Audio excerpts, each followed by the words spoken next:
We tweeted a couple things yesterday. The first one that we tweeted was this picture of the 2025 AP showing like a bracket, hypothetical bracket of the playoff, the 12-team playoff.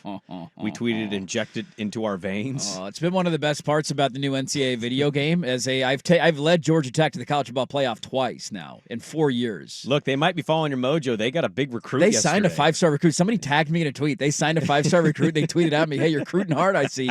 Now, I did throw 3 pick-sixes in my last semifinal and lost to Tennessee, but having the brackets that are like you can see it and it's these games and oh my God, it's so much fun. So in this hypothetical, it's like not real at all, but in this hypothetical, it's got Boise State, Oregon in a 12-5. Rematch from the regular season. Yeah, rematch of the regular season. Notre Dame, Ole Miss in an 8-9. Michigan, Texas in an 11-7 or 6. And Penn State, Bama in a 7-10. The winner of Penn State, Bama would play 2 Ohio State. Michigan, Texas would play Florida State. Mm-hmm. Funny, they get rewarded now. They do. Now you're guaranteed a top 4 spot if you win the ACC, probably. Not if DJ gets hurt. Then they're going to bump him out no matter what happens. Can't do that anymore. Notre Dame, Ole Miss would play Georgia, and the winner of Boise State, Oregon would play Utah in the Fiesta. And I saw some Duck fans that were like, "Oh, please let this be how the bracket breaks." If we can get that pathway, I'll take that. Then you get a rematch with Georgia in the semis. I'll take that pathway. Getting out of the first round, a disappointment for you guys? If that's all we do? If you don't get out of the first round? Oh, absolutely, yeah. That's the disappointment bar? I think so. I think making the playoff and going on a run, which I would consider, I mean, you might get a bye, you might not get a bye. So let's say you don't get a bye. You lose to Ohio State, they win the Big Ten. In this hypothetical... You have to win a playoff game. That's the bare minimum bar. That's the bare minimum bar. Okay. Even if you don't win the Big Ten, win a playoff game. If you do win the Big Ten, then it'll be different. It'll depend on who your matchup is, where you're playing them, and all that. Like if you lose a 31-28 game in the second round of the playoffs to Georgia, am I going to call the season a failure? But you win 11-1 and won the Big Ten? Probably not. Not going to say that. But I think if you're not a first-round bye team, you get to the playoff, you got to win a playoff game, which is hopefully at Autzen Stadium. A listener asking, good question. The last runner-up in the national championship game to not be ranked, because Washington was just outside of the top 25. I think they showed up technically number 32 if you count receiving votes. There were 6 other teams with more receiving votes than them. I don't know, because TCU was the last kind of random out of nowhere. Not that Washington was out of nowhere, but not many people had them preseason in the title game. TCU, I believe, was ranked last year in the preseason because I remember them playing Colorado in week 1. I think that was a top 25 win for Colorado. Yeah, I'm trying to look this up because that one kind of got me thinking now. Yeah, I mean, there's not a lot of pick because you've had a lot of Georgia-Bama title games. You've had Bama-Clemson title games. None of those the Notre Dame team that made it was probably ranked the next year. I mean, good luck. You might have to go back a long ways to find a team that wasn't in the top 25 the next year. If I have to go out like earlier than 1995, I don't think I care. It doesn't count. Yeah, well, you could argue pre-BCS doesn't count. None of it counts. That's a good question, though. I mean, it's wild. That's where Washington's at. I would have a stronger opinion, maybe this is outlandish, ranking Washington in the top 25 than I would USC. I look at USC and I don't get it. Can I tell you something? So I don't know if Michigan's going to be a top 10 team. Your point on, they got one of the best defensive linemen and one of arguably the best DB in the country. Have you seen what their quarterback can do on one leg? He can lean down and pick up ping pong balls doing one-legged squats. He's an orgy. He's having an orgy. We got an orgy in Michigan. We do. And Michigan may have a big chip on the shoulder. FU, you think we cheated and our coach is in trouble again? Well, we'll prove you wrong. There is not a question of doubt. Like, you win the title, you should just get a benefit going in. I think you can make an argument for the runner-up, even if they were depleted and lost their coach. Like, first of all, these rankings don't matter. No. Second of all, USC, Iowa, give UW a benefit and just say, hey, you guys had a great year last year. They were in the title. To the listener's question, doesn't it feel like our whole lives have basically been this? The 2 teams in the title game go in as top 25 teams the next year because it's a, hey, great job, here you go. Until you prove otherwise, right. You've earned a spot in our quote-unquote prestigious top 25. I mean, TCU lost their title game by 742 points, lost their entire team, and I still believe they were a preseason top 25 team the next year. Yes. I look at the USC ranking, and maybe I am out to lunch on this, and I have my Lincoln Riley blinders on. That's a program for 2 years that was propped up by one of the best college quarterbacks we have ever seen. And without him, what would USC's record have been the last 2 years? So you're telling me that either Miller Moss is going to fill in the shoes immediately of Caleb Williams to that level, in which USC went, 7-5 last year, if I'm not mistaken, in the regular season? I believe it was 7-5. So you're telling me he can carry them to 7-5 on his own, or that defense is going to take such a drastic step in 1 year from last year being one of the worst in the country in literally every category, hiring a new DC, and that's just going to flip. You're going to be a top 50 defense in college football because they got a brutally hard schedule, starting with LSU. Of all the teams that I didn't quite understand, Iowa we can make fun of because their offense is from 1937.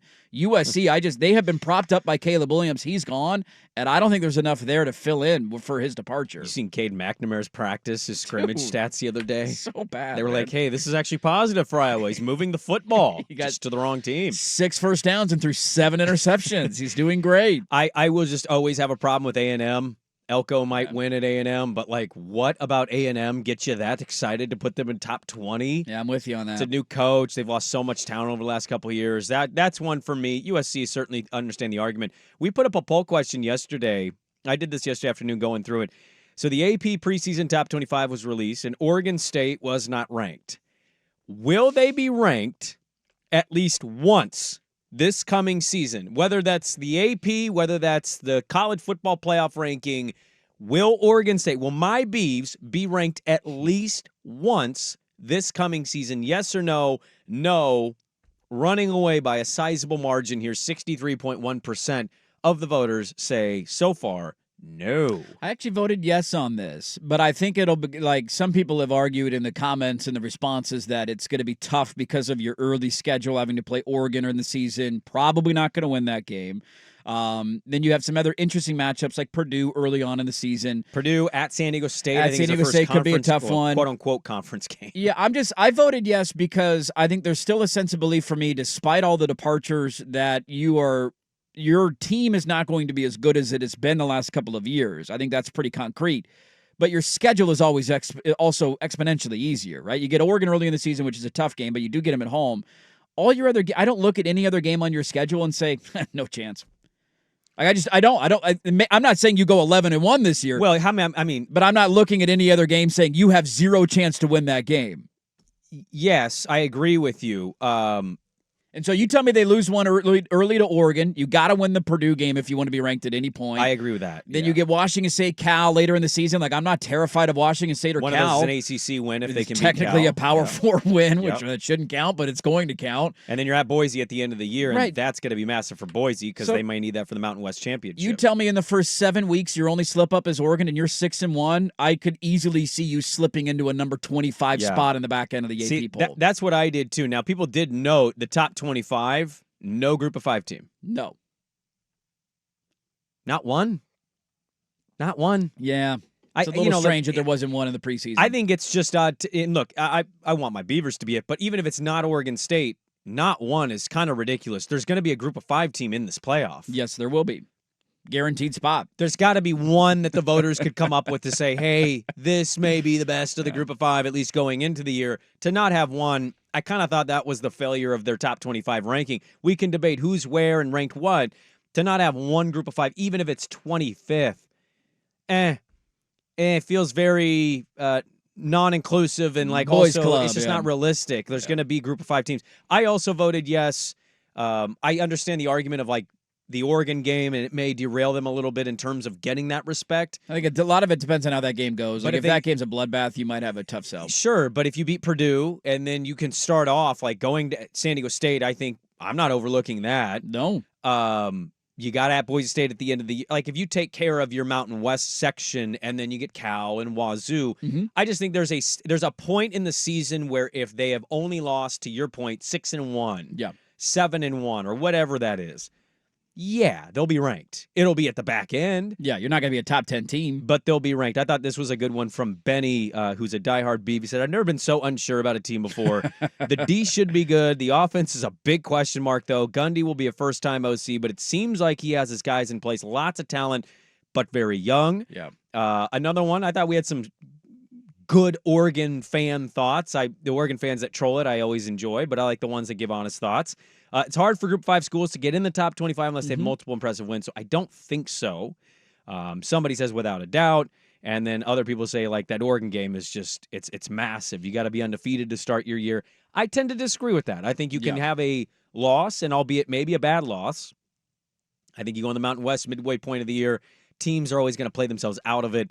Oregon State, hey, look at this. They've responded since losing to Oregon. They won 5 in a row. Like, if you do something like that, you can make the top 20, back end of the ranking. Well, to that point, there's another fun stat out of the AP poll. That is that for the last 30 years, other than 2 years, there has been a team that started unranked that finished inside the top 10. Do you know who that was last year? How many did you say there were? For 28 of the last 30 years, there's been a team that started the year unranked that finished the year inside the top 10. Ooh. I wouldn't have been able to guess it. I saw the tweet, and I don't think I would have guessed it. Give me the conference. SEC. Oh, Mizzou. Yeah. Started the season unranked, finished in the top 10. There has also been, for every year of the last 21 years other than 1 year, there has been a team, and we talk about this every year, inside the top 10 that finishes the season unranked. Last year it was USC. Number 6 preseason. There you go. Finished the season unranked. So there's going to be topsy-turvy. Somebody's going to be overhyped, injuries. There's going to be a team that comes out of nowhere, and maybe it's the Beavs. I always love when these come out. I go, oh, that's cool. And then later I read, and then I look, and I think, and I'm like, well, this isn't right. No, that's wrong. Hey, I disagree with this. Hey. Well, speaking of San Diego State, I do have beef against them because their beat writer was the only guy that voted the Ducks outside the top 5 in his poll. If you go to the Reddit CFB page, they put together the graphic of everybody's top 25 vote, and I was just scrolling through it. I'm like, where does, I'm just curious. Wilner had Utah number 4, and I'm like, all right, nice to see we're keeping the Pac-12 brand strong here. Utah 4? I think he had him in his top 5 or something like that. And there was one guy who had him scrolling. I'm like, dude, there's one guy with Oregon outside the top 5. And I scroll and I look, and it's Kurt Kenny who covers San Diego State. We should get him on. What's your problem, bro? Let's be sure to follow that again this year. That was fun last year, finding people who had a ridiculous ranking. Yes.